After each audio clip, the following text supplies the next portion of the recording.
Praise the name of the Lord. At ngayon po ay dumako tayo sa pagbubulay ng salita ng ating Panginoon.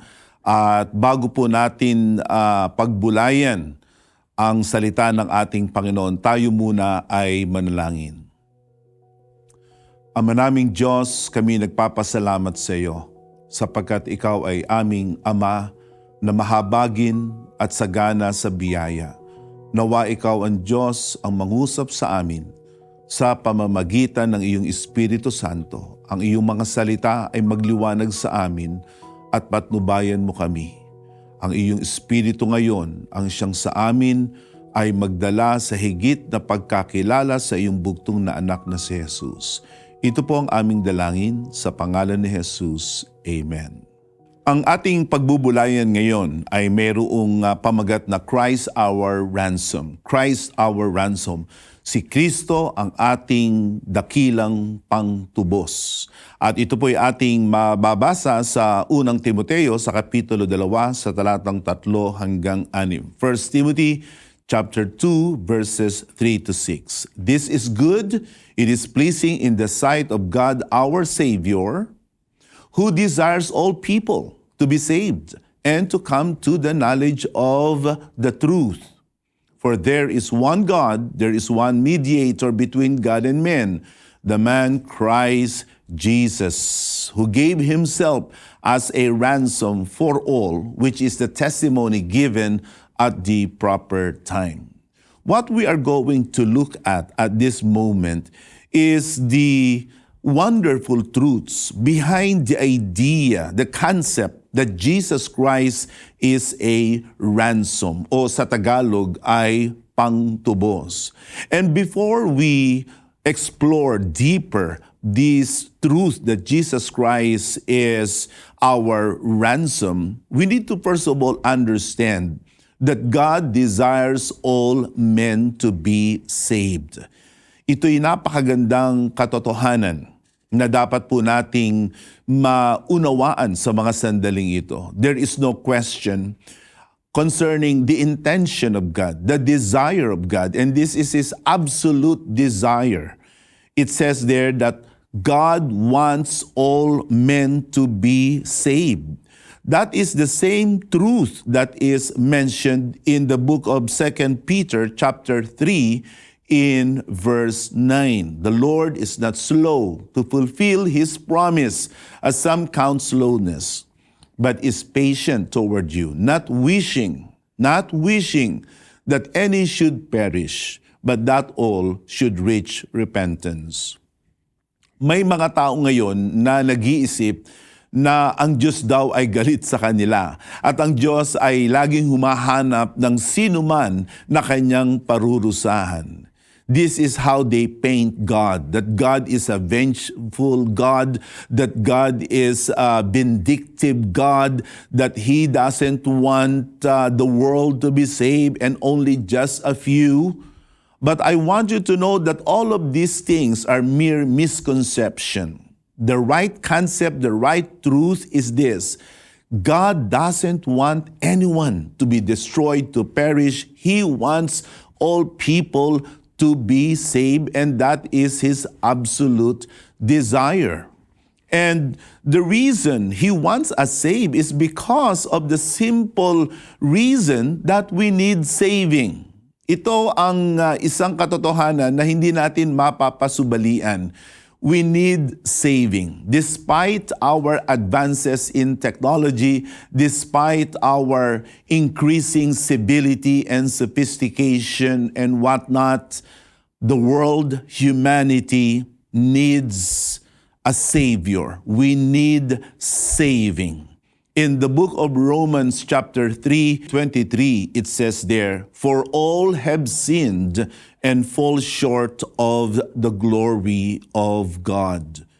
The sin of humanity is everywhere, and it is universal and global. Sino man, saan man, ang tao ay makasalanan. At dahilan sa kasalanan, tayo ay laging nabibigo na makasampa sa pamantayan ng Diyos, sa katwiran ng ating Panginoon. At dahilan sa ang tao ay mahina, anuman ang kanyang gawin ay hindi makasasapat para iligtas niya ang kanyang sarili. The equivalence of sin is weakness. A man who is sinful is weak. He is incapacitated. Look at that in the book of Romans in chapter 5-6 says, "You see, at just the right time, when we were still powerless, Christ died for the ungodly."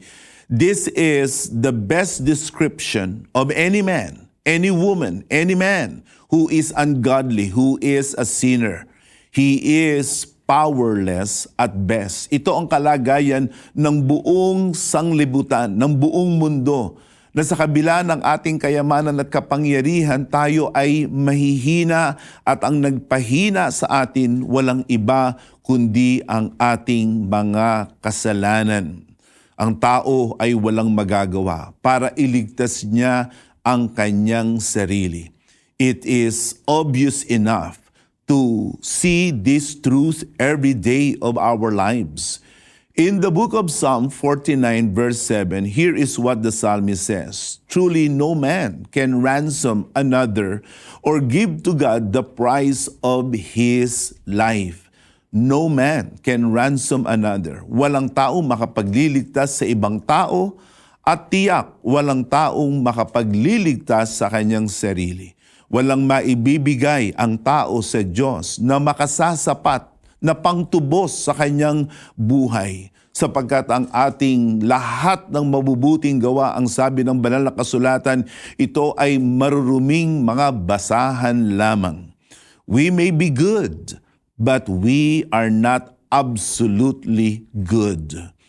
Absolute goodness, absolute perfection and righteousness is what God demands in order for us to be saved. But who can give it? At alam ng Diyos na hindi natin maililigtas ang ating sarili sapagkat siya ang gumawa sa atin. God knows for a fact that we are unable to really save ourselves. And so, it says here in the book of Isaiah in chapter 59 in verse 16, "He saw that there was no man." Wala daw tao. Walang tao. "He saw that there was no man and wondered that there was no one to intercede. Then his own arm brought his own salvation, and his righteousness upheld him." God knew that there was no one amongst us, even the best among us, could ever save our lives. Romans 3:10, "None is righteous, no, not one." Ito ang kalagayan ng buong mundo sa harap ng Diyos. Walang matuwid at walang makapagliligtas sa atin. Subalit ang kagustuhan na ito ng Diyos na tayo maligtas, ang kanyang pagnanasa na tayo ay masalba, na tayo ay matubos, ay hindi na natiling isang damdamin lamang, kundi ito ay kanyang ginawan ng kaparaanan. God acted on His desire, on His wish. It did not say something that is a mere emotion on God's end. He did something about it. And what He did was this: God the Father gave His only begotten Son. John 3:16 and in Galatians 4:4 says, "For God so loved the world that He gave His only Son." This is what the Father did in order to enact His desire to see the world saved. Ibinigay ng Ama ang kanyang bugtong na anak. Yan din ang sinasabi sa aklat ng Galatia sa Kapitulo 4 sa talatang 4, "When the fullness of time had come, God sent His Son." God sent His Son. Kaya ibinigay ng Ama ang kanyang anak. Bago pa maipanganak ng isang babae, ng isang birhen, ang Panginoong Jesus ay anak na ng Diyos at siya'y kasama na ng Diyos sa magpawalang hanggan. Subalit dahilan sa kanyang pag-ibig sa bawat isa sa atin ay kanyang ibinigay ang kanyang bugtong na anak para sa atin. Subalit ang pagbibigay na ito ng anak ay hindi parang basta-basta ibinigay lang. Kung mamarapatin ninyo ay gagamitin ko na hindi basta itinapon si Jesus dito sa mundo at bahala na siyang magligtas sa atin. Of course not. When the Father gave His Son, He gave His Son with a specific purpose. A purpose that is strategic and tactical. Strategic and tactical. Jesus was given as a ransom. As a ransom. Alam natin ang ransom. Alam natin ang pangtubos. Kapag mayroong isang kinidnap na tao para mapakawalan, yung taong yaon ay kailangang magbayad ng halaga para ang taong yaon ay mapalaya. Jesus Christ was given strategically and tactically by His own Father as a ransom. This idea of the Son of God being a ransom is expressed throughout the New Testament scriptures. For instance, in Matthew, in chapter 20, in verse 28, it says, "Even as the Son of Man came not to be served, but to serve, and to give His life as a ransom for many."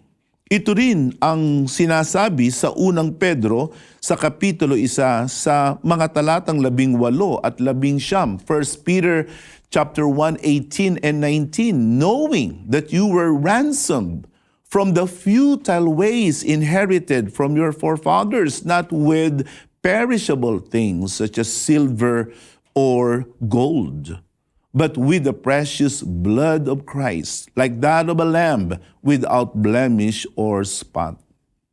Makikita natin dito ang ipinangtubos sa atin ng mga tao mula sa pagkaalipin ng kasalanan, pagkabilanggo sa kadiliman. Walang iba kundi ang mahal na dugo ng ating Panginoon. And just so that we are clear on this idea of Jesus as a ransom, I want you to know that the price, who is Jesus Himself, was a price that is incomparable, and it is the costliest. Wala nang maitutulad pa sa Panginoong Jesus bilang pangtubos sa ating mga kasalanan. Hindi mura ang ibinigay ng Ama upang tayo ay matubos sa ating mga kasalanan. Hindi basta-basta anghel ang ipinadala, hindi kung sinong tao ang isinugo, hindi kung anong extraterrestrial being ang ibinigay ng Ama. The one given by God, our Father, is the best of heaven. And no other being comes close to who He is. He is one incomparable, and He is one costly gift. Iyon ang ibinigay ng Ama sa atin. Ganon kahalaga ang ating kaligtasan. I just want to read a couple of verses to you. For instance, here in the book of Matthew, in chapter 3, verse 17, this is the most tenderest moments ever recorded in the scriptures between the Father and the Son. It says, "And behold, a voice from heaven said, This is my beloved Son, with whom I am well pleased. The Father was proud enough to be able to declare that this is my Son and I am pleased. Wala nang ibang tao ang nakapagbibigay lugod sa Diyos.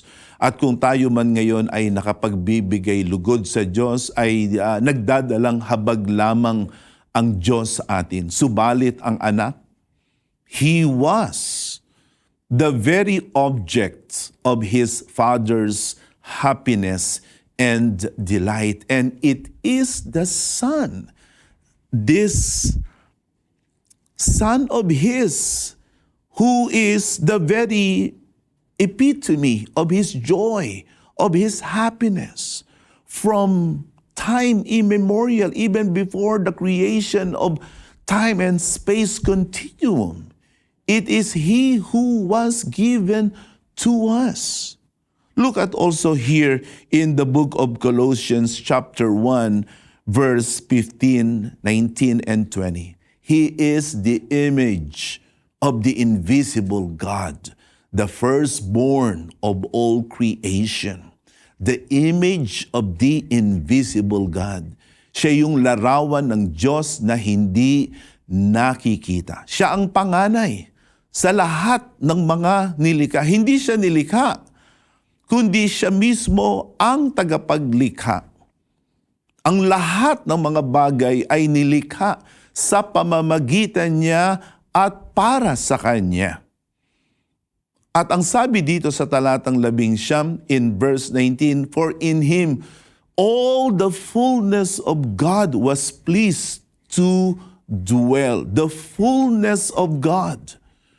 That is why Jesus Christ is the Son of God incarnate.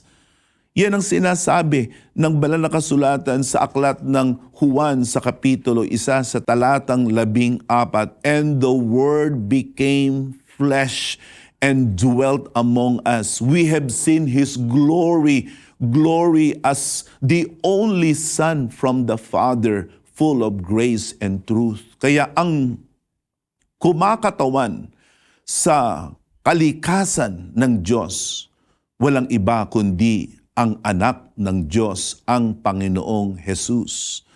At ang sabi dito sa talatang 20, ating muling tingnan ang aklat ng Colossians chapter 1 in verse 20. And through Him to reconcile to Himself all things. To reconcile to Himself all things, whether on earth or in heaven, making peace by the blood of His cross. Isn't it incredibly wonderful truth to know that everything finds its meaning, its purpose, its center in the person of Christ Jesus. Kaya kapag wala ang anak ng Diyos sa sanglibutan, ay mawawala ang sanglibutan. Mapaparam ang sanglibutan. Mawawasak, mga mamatay tayo. Subalit dahilan sa biyaya ng Diyos, ang lahat ng mga bagay sa sanglibutan ngayon at sa ilalim ng langit ay mayroong kaganapan na susumpungan nito ang pagiging sakdal dahilan sa ating Panginoong Jesus. In another way of saying it, He is the glue that keeps the world together. Ito rin ang sabi sa Hebrews chapter 1 in verse 3. Hebrews 1:3. He is the radiance of the glory of God, the exact imprint of His nature. He upholds the universe by the word of His power. He is the radiance of the glory of God. The sun radiates the beauty, the purity of God. Ang anak, siya ang larawan ng Diyos na hindi nakikita. Hindi siya ang ama na nagkatawang tao, kundi siya yung bugtong na anak ng Diyos na hindi nakikita. at siya ang larawan nito, siya ang kumakatawan nito. Kaya ang Panginoong Hesus ay Diyos sa pagiging anak ng Diyos. At siya ay nagkatawang tao. Bago pa siya maging tao ay nasa kalagayan na siya na anak ng Diyos. Subalit dahilan sa pag-ibig ng Ama sa atin, siya'y ipinadala, siya'y isinugo upang tayong mga tao ay magkaroon ng kalagayan at karapatan na maging anak ng Diyos. And so this is what this idea of ransom is all about. And if you are a Christian, if you are one who says you follow Christ, you're a disciple of Christ, I want you to know that your salvation isn't cheap. Your salvation isn't something that you can just throw around. You have to take seriously your salvation. You know why? Because God took you seriously. Sineryoso kayo ng Diyos. Sineryoso tayo ng Diyos na ang kanyang ibinigay ay ang kanyang tanging at kaisa-isang anak. Now, if Jesus is the ransom for our sins, to whom the ransom was paid to? Kanino ibinigay yung pangtubos? Sinasabi ng iba na ibinigay daw ang pangtubos kay Satanas.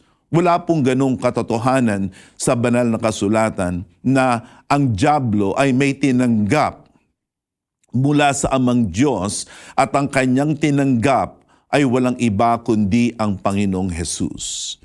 Now, what does it mean then that Jesus is our ransom? First of all, I want you to understand that it is really God who has set the standard for man to live up to.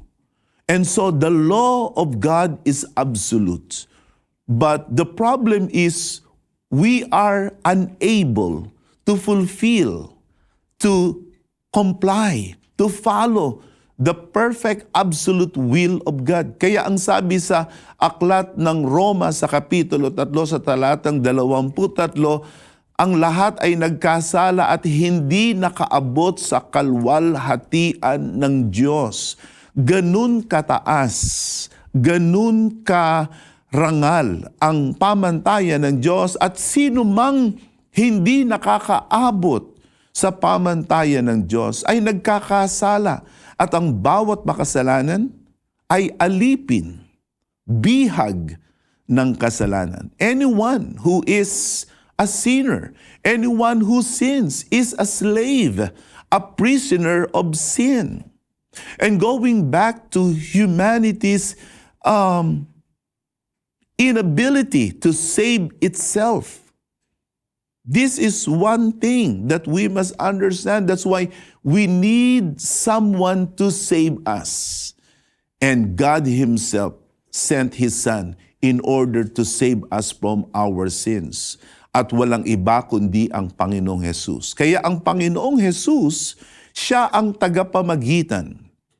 Hindi kay Satanas ibinigay yung pangtubos, kundi yung pangtubos na yon ay iyon ang tumugon sa pamantayan ng Diyos upang ang tao ay magawa na siya ay matuwid.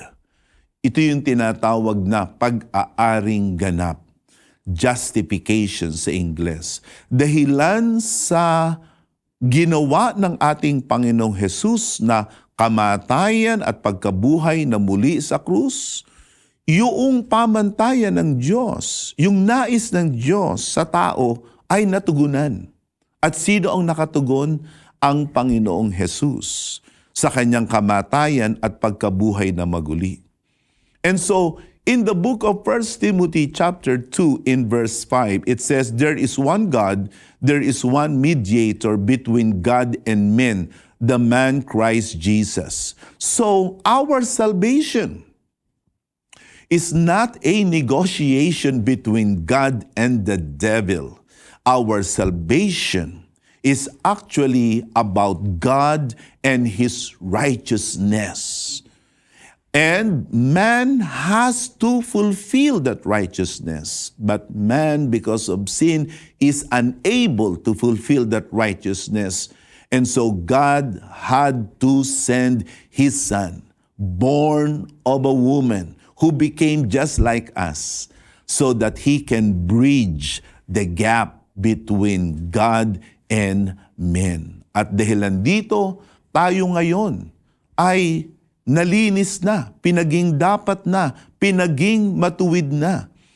In the book of Isaiah, in 53, in verse 10, and I will read this verse in the New American Standard Version, "But the Lord was pleased to crush him, putting him to grief. If he would render himself as a guilt offering, he will see his offspring. He will prolong his days, and the good pleasure of the Lord will prosper in his hand." The death, the sacrifice of the Son of God was the pleasure of the Father. It pleased the Father to give up and to surrender His Son to the cross as the very sacrifice for our sins. That is why when our Lord and our Savior cried out in a triumphant voice, "Tetelestai," it is finished, the Father accepted the offering of His Son.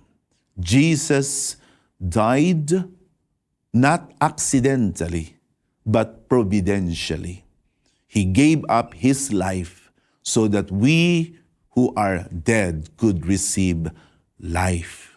He was the very price that was paid so that you and I could be set free. Ang pinangbayad ay walang iba kundi ang buhay ng ating Panginoong Hesus, para lamang tayo ay mapalaya sa ating mga kasalanan.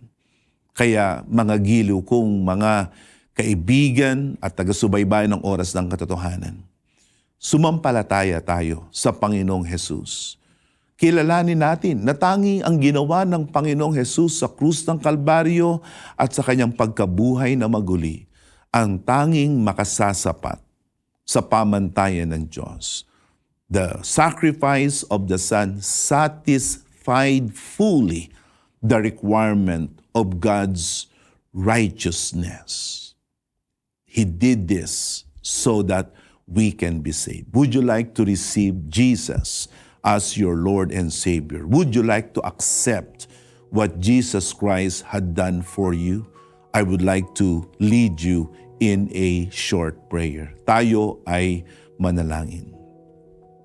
Ama naming Diyos, tanggapin mo ngayon ang pagpapasya ng aming mga kaibigan na tanggapin at sampalatayanan si Jesus na kanilang Panginoon at tagapagligtas, na Siya ang aming dakilang manunubo sa kasalanan. Pagpalain mo ang bawat isa sa amin sa pangalan ni Jesus. Amen. If you have prayed that prayer with me, then do call us. We would like to know if you have made that commitment to receive Jesus as Lord and Savior. And I would like to encourage you to fellowship with us and start your faith journey with us here at the PMCC Fourth Watch. The Lord bless you all. Apostle, your message this morning, nadama ko po mismo personally, punong-puno ng pag-ibig, punong-puno ng habag mula sa Panginoon. That even though we are sinners, ang Diyos pa rin ang gumawa ng paraan para tayo ay ariin niyang ganap. I really believe that for God to be God, He must be able to save. I don't like a God who cannot save. And that's what makes our God the only unique true God, because our God saves. Yung ibang mga sinasabing mga Diyos ay hindi nakapagliligtas. Subalit ang Diyos ni Abraham, ni Isaac, ni Jacob, ang Diyos Ama na nagbigay ng kanyang anak, siya ang ating tagapagligtas. Praise the Lord. Apostle, you said it beautifully that our salvation is free, but it was costly. Yes. Dahil ang ipinantubos sa atin ay dugo ng ating Panginoong Hesukristo. But how do we avoid taking lightly the price He paid for us? That's correct to take notes that for us, it's free, it's gratis. But for Jesus, it wasn't free. It took Him to give His entirety of His life just so that we can be saved. At ito ang dapat pakabulayin at pakaalamin ng bawat mananampalataya. Sapagkat may mga mananampalataya na itinatapon lamang nila at pinapabayaan lamang nila ang kaligtasan na para bagang kaya nilang mabuhay ng isang araw na walang kaligtasan. As far as I'm concerned, there's no way I can live a second of my life without being saved. And if ever I get to live, what's the point? Kung sa kahuli-hulihan naman ay parurusahan ako dahilan sa aking mga kasalanan. So hindi dapat na ang sino mang nagsasabing siya'y ligtas na ay pabayaan ang kanyang kaligtasan, kundi lalo niya itong pakaingatan at pakayamanin. Amen. And your message, Apostle, it also made me realize na dahil sa kalakhan ng pag-ibig ng Diyos sa atin, ito ay nagbukas ng pintuan ng maraming pagpapala at mabubuting bagay sa bawat isa na sasampalataya at tatanggap sa ating Panginoong Yesus. So we have all the reasons na we must let Christ enter into our hearts. You know, Jesus Christ is the best gift Amen. that any man can ever receive. Pero ang sabi ng banal na kasulatan sa Romans 8 na if God had given His Son, what more will He not give us along with Him other gifts? And in John chapter 1, it also says that we have been blessed. We have been favored. We have been given grace upon grace. So, yes, it's great to be in Christ. Amen. Praise the Lord. At sa lahat ng amin pong mga taga-subaybay, we hope that you've been blessed by this message this morning. And we encourage you to send your message or your inquiries and know more about the love of God. Send us your message to the numbers that are now being flashed on your screens or scan the QR code below. Thanks for watching. Subscribe for more exclusive videos.